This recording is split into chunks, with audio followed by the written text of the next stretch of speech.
I already made a video about series or parallel 4 years ago, but in this one I want to update a few of my opinions and share some extra information. We'll keep it simple. First, how to wire in series and parallel, why I default to series, how shading really behaves, and compare the costs between 3 different wiring methods. If you don't know me, I'm Nick, author of this book about off-grid solar power, and I want to thank everybody for the support and the reviews. Let's start with 2 identical panels so the basics are clear. Say each panel is 20 volts and 5 amps or 100 watts. If we wire the panels in series, the voltage adds and the current stays the same. So that's 40 volts and 5 amps. If we wire the panels in parallel, the current adds and the voltage stays the same. So that's 20 volts and 10 amps. In both cases, you still have a total of 200 watts, but the voltage and current are different, and that influences wire size, cable losses, and overall costs. Most of the time, I default to wiring solar panels in series, because higher voltage at lower current is more efficient, easier to wire, and cheaper. Generally speaking, higher voltage and lower current is more efficient for moving power over a distance. Think about the power grid. Electricity is transmitted at very high voltage on purpose. If it were sent at a low voltage and high current, the power lines would have to be thicker to handle the current and reduce losses. And that would be extremely expensive. The same basic idea applies to solar. Wiring panels in series raises the voltage, keeps the current the same, and lets you use a smaller wire with less voltage drop. Now here's where a lot of people get forced into a mix of series and parallel, even if they don't want to. The maximum PV input voltage of a charge controller or hybrid inverter. Some hybrids have a max PV input of 145 volts. Others support 500 volts. That one spec can change your whole array design. With a 145 volt max input, you hit the limit fast.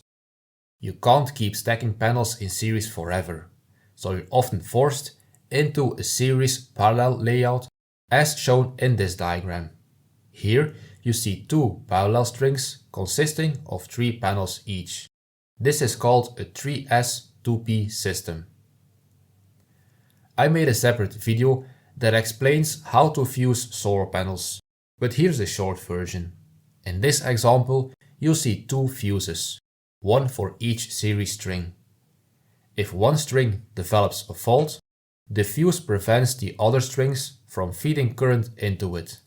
Without that fuse, you could have multiple strings dumping current into a short circuit, and that's a fire hazard. That's the downside of running multiple strings in parallel. You need string fuses for safety. With a 500 volt max input, you can wire more panels in series, which keeps current lower and simplifies wiring. You don't need string fuses here, because there's only one string. What you do want is a way to shut the array off for servicing. That's why I'm using a breaker here. Alternatively, you can use a dedicated PV disconnect switch. In this setup, the breaker is mainly giving you a safe way to disconnect for maintenance. Now, how do you know how many panels you can wire in series? My dedicated video about it will teach you how to calculate it, and I will link it in the description. And this is my main point. In many builds, paying more for the higher voltage hybrid can actually be cheaper overall, because you save money on thicker cable, combining hardware, and protection gear that comes with parallel strings. I'll give you another example with multiple MPPT charge controllers later in the video and analyze the costs. I want to talk about shading, because I changed my mind on this over time. I used to say, if you have shading, parallel is better. But with modern solar panels, that's generally not true anymore. Most solar panels of 100 watts and up have bypass diodes which are located on the back of the panel. Some have more than others, depending on the size. So if part of a panel is shaded, the shaded section can get bypassed.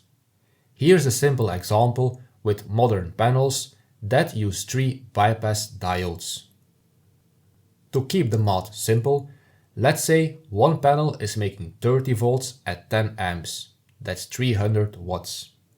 If a leaf covers more than one half cut cell, the bypass diode kicks in and that section gets bypassed.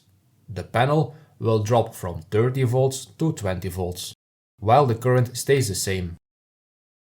Now it's 20 volts at 10 amps or 200 watts.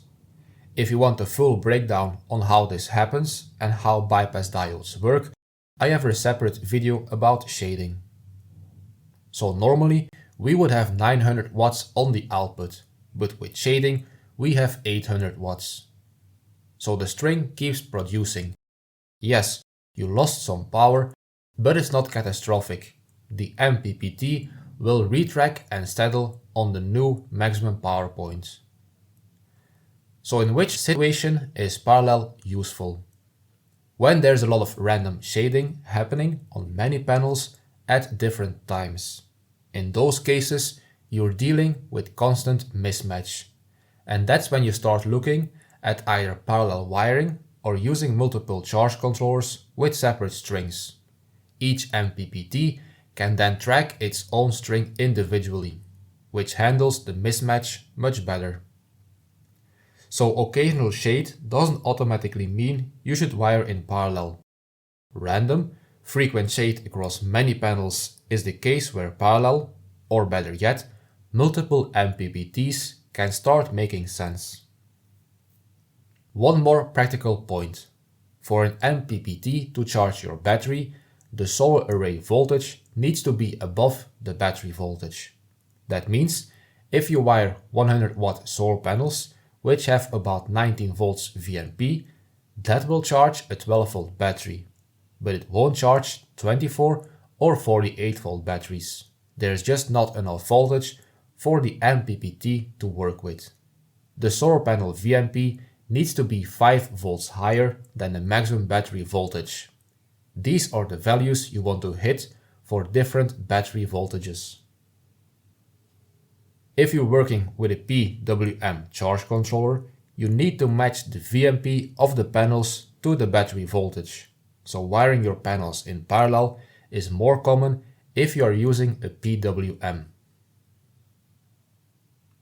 Parallel increases current, and higher current means thicker wire, more hardware and string fuses. That's why people use a combiner box. A good combiner box typically gives you individual string fuses, a master breaker or disconnect switch, and surge protection. Without proper fusing, parallel strings introduce a real risk. You will also see people use MC4 branch connectors or Y-shaped splitters. They are popular because they're cheap and convenient. But honestly, they can be a problem. A lot of them are low quality with limited copper inside, and they can overheat when you're pushing higher currents through them. If you are wiring in parallel, I strongly recommend using a combiner box instead of relying on these branch connectors. A decent combiner box like this one will set you back $75, and as you will soon see, the price difference is not that much. In this example, I compare 3 ways to build the exact same solar array. Same total power, just wired differently. Now I'm showing you this option, but I want to be clear up front. I don't recommend this setup. I'm including it to show you that it doesn't actually save you much money compared to doing it with a combiner box. If we add all the costs from the components, we get $234. If you go this route, only buy the branch connectors from trusted brands. And this is a setup I actually recommend if you're wiring your panels in parallel. The total cost of the system is $250. As you can see, that's only a $16 difference with the previous one. And in the last option, we split the solar panels in two MPPTs with two separate wire runs and two DC breakers. And that's a total cost of $277. Now each option has its trade-offs. Option 1 will wire up quickly, and it's the cheapest on paper, but you're accepting potential safety issues. Option 2 gives you surge protection, a clean and safe combining point, and proper fusing in an enclosure that is designed for the job. And option 3 gives you redundancy and most likely better performance in shade, because you have two MPPTs independently tracking both strings. If one MPPT or component fails, you're still charging your battery. And one last thing, these prices change all the time, and wire length matters a lot. If your cable run is longer, the advantage of higher voltage and lower current becomes even more important, because you can use smaller wire and reduce losses. I wanted to show you that a combiner box isn't much more expensive. Let me know in the comments, would you rather have one bigger MPPT or two smaller MPPTs? If you take one thing away from this video, it's this. Start with series and only add parallel or extra charge controllers when you have a clear reason to do so. Thank you for watching, and I will see you in the next one.